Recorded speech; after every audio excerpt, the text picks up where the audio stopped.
Bonjour, bonjour à toutes et à tous, comment ça va? Comment allez-vous? Bienvenue dans une autre vidéo où je pratique mon français. Quelque chose de très triste me vient d'arriver. Euh, je viens d'enregistrer cette vidéo, ça a duré 15 minutes, donc assez longue. Et je ne sais pas pourquoi, mais après de l'avoir fini, le fichier, il a corrompu et je l'ai perdu. Et c'est très triste parce que, à vrai dire, j'étais assez heureux avec mon français dans la vidéo et avec la façon dont je m'ai expliqué. Mais bon, peu importe.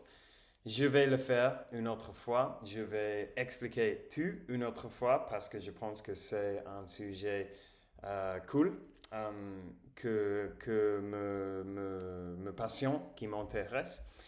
Et peut-être cette fois, la vidéo ne va pas durer 15 minutes parce que je viens de pratiquer tout ce que je vous l'ai dit.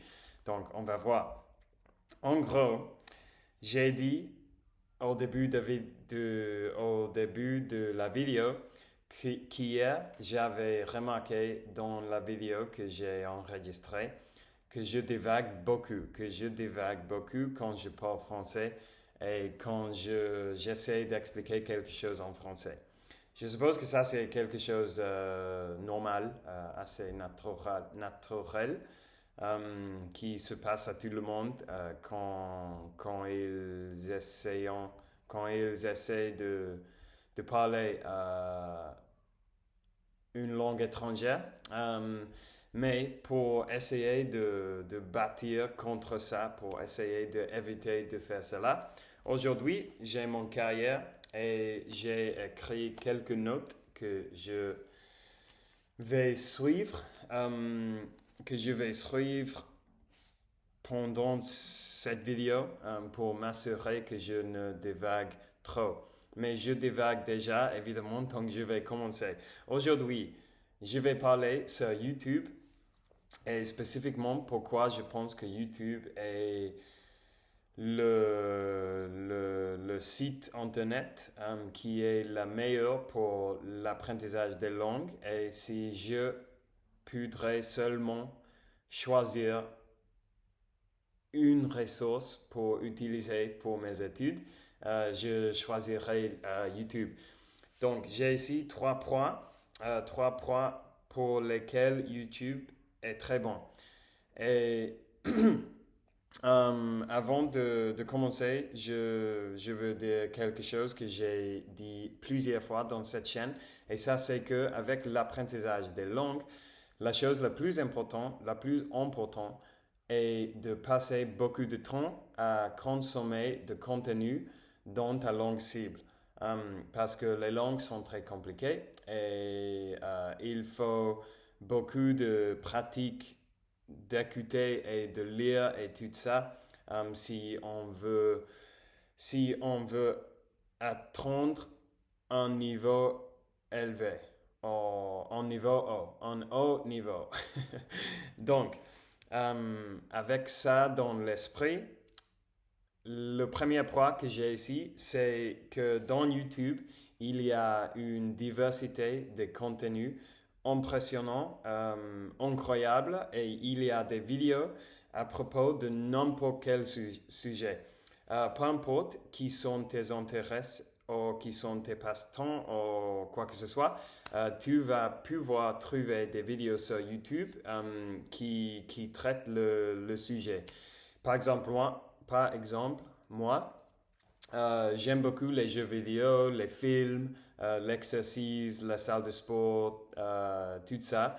Donc, je regarde en français des vidéos qui parlent sur les jeux vidéo, les films, l'entraînement de corps, cuisiner par exemple, parce qu'ils sont des choses qui m'intéressent. Mais vu peut-être vous intéresser les avions, par exemple. Et sur YouTube, on peut trouver mille de vidéos qui parlent des avions, qui parlent de différents genres des avions, de comment fonctionnaient les avions. Peut-être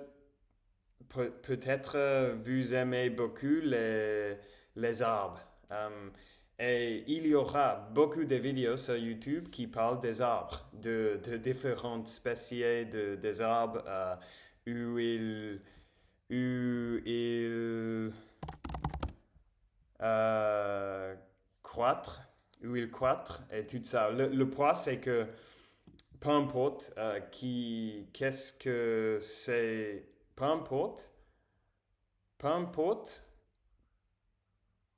qu'est-ce que c'est que t'intéresse, tu vas pouvoir trouver quelque chose sur YouTube. Et pour ça, YouTube, c'est une plateforme très cool en général, mais aussi pour l'apprentissage des langues, parce que on doit rendre le processus de pratiquer avec notre langue cible, on doit le rendre amusant, divertissant, parce que si c'est ennuyant, on ne va pas le faire.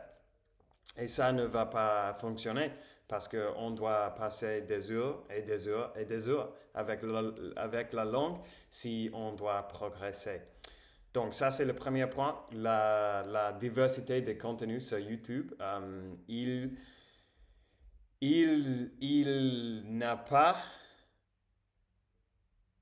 euh, il n'y a pas une autre plateforme avec beaucoup de variété et avec beaucoup de diversité de contenu. Donc, bon. La deuxième pas la troisième, la deuxième point, c'est la densité de langage, la densité de mots dans les vidéos.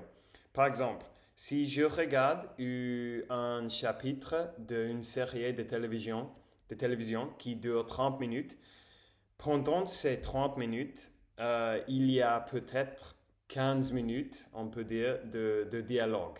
Évidemment, ça dépend de la série, mais dans la plupart des séries, ce n'est pas qu'il parle tout le temps. Il y a certaines choses où oui, mais normalement, il y a des dialogues et après, il y a des scènes sans dialogue.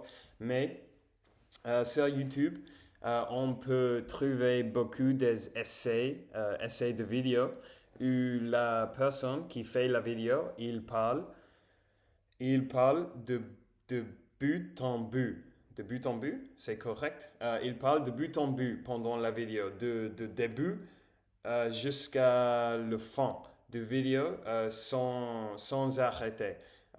Et ça, c'est très cool parce que, évidemment, si je vois une vidéo sur YouTube qui dure 30 minutes, ça signifie que je vais consommer presque 30 minutes de dialogue, 30 minutes de mots, 30 minutes de français dans mon cas, ou de n'importe quelle langue dans vos cas. Et donc, si je dois choisir entre une vidéo sur YouTube ou une série, normalement, je vais choisir une vidéo sur YouTube parce que dans la même quantité des minutes, je peux consommer beaucoup plus de mots et je peux apprendre plus et je peux progresser et entraîner plus. Donc ça, c'est la deuxième chose. Et la dernière chose, c'est les sous-titres. Les sous-titres et surtout au début de l'apprentissage des langues, ça aide beaucoup si on peut regarder des choses qui ont des sous-titres, mais la chose importante, c'est que les sous-titres soient exactement le même que les dialogues qui on, qui on écoute. Parce que ça, c'est quelque chose qui m'est passé plusieurs fois avec l'espagnol et le français aussi.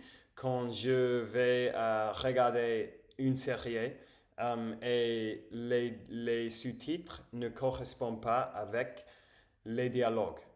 Par exemple, maintenant, je suis en train de regarder une série française qui s'appelle 10%. En fait, je suis sûr que quelques d'entre vous l'auraient vu parce que je pense que c'est assez populaire. C'est une série très cool, très divertissant, très amusant, mais malheureusement, les sous-titres, ils ne sont pas les mêmes que les dialogues. Euh, Ils ont le même son, plus ou moins, le même sens, plus ou moins, mais les mots sont différents parfois. Peut-être, parfois, ils sont les mêmes, mais parfois, ils ne sont pas les mêmes, ils sont différents. Donc, moi, quand je regarde les séries, je les regarde sans sous-titres parce que ce n'est pas logique de regarder quelque chose où les sous-titres ne correspondent pas avec les dialogues parce que ça ne va pas que te déroule. J'espère que ça c'est correct. Mais sur YouTube, on peut trouver beaucoup de personnes qui font des vidéos et qui met les sous-titres, qui mettent le sous-titre et que les sous-titres, ils sont exactement les mêmes que les dialogues. Donc ça, c'est très bien et ça aide beaucoup. Et comme j'ai dit avant, il y a une densité impressionnante de mots dans les vidéos sur YouTube.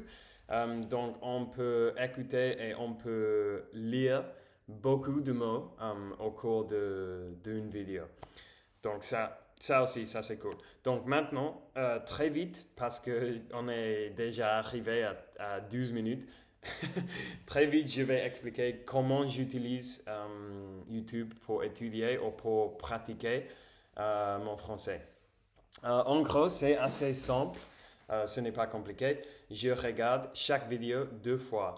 La première fois, je le regarde avec les sous-titres et réellement, je ne me concentre pas sur la vidéo, je me concentre seulement sur les sous-titres et chaque fois qu'il y a un mot que je ne connais pas, je mets la vidéo en pause et je cherche le mot.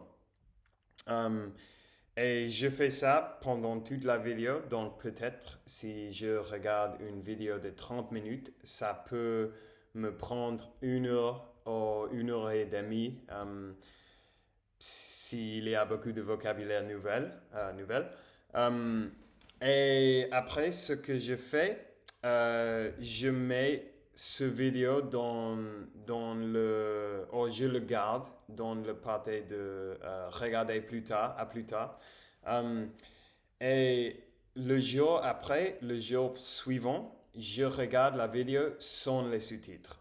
Normalement, en mangeant, quand je mange quelque chose, je regarde les vidéos que j'avais regardées hier avec sous-titres, je regarde sans sous-titres. Et ça, c'est très bien parce que ça peut t'aider beaucoup à entraîner ton écoute ou tes oreilles à comprendre les choses bien. Et aussi, ça va ancrer, ça va consolider les nouveaux mots dans ton esprit. Parce que tu viens de les chercher le jour précédent. Et maintenant, tu vas regarder la vidéo une deuxième fois et tu vas ancrer les nouveaux mots dans ton esprit.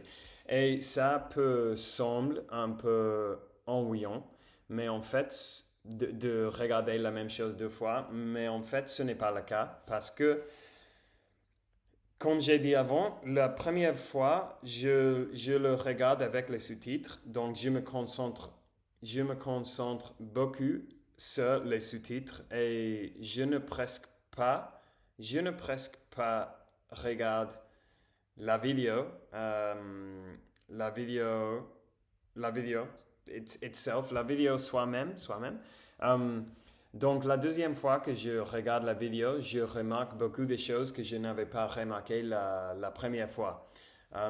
Et donc pour ça, ce n'est pas ennuyant. Euh, j'ai quelque chose de plus à dire à ce sujet, mais j'ai peur que ça se va corromper une autre fois. Mais bon, en gros, YouTube, c'est très bien. Et cette méthode de voir chaque vidéo deux fois, ça m'aide beaucoup. Et je pense que c'est une très bonne façon de pratiquer et d'apprendre et de progresser. Donc, ça y est pour aujourd'hui. Je vais arrêter là avec les doigts croisés que cette fois la vidéo va se garder bien, va garder bien.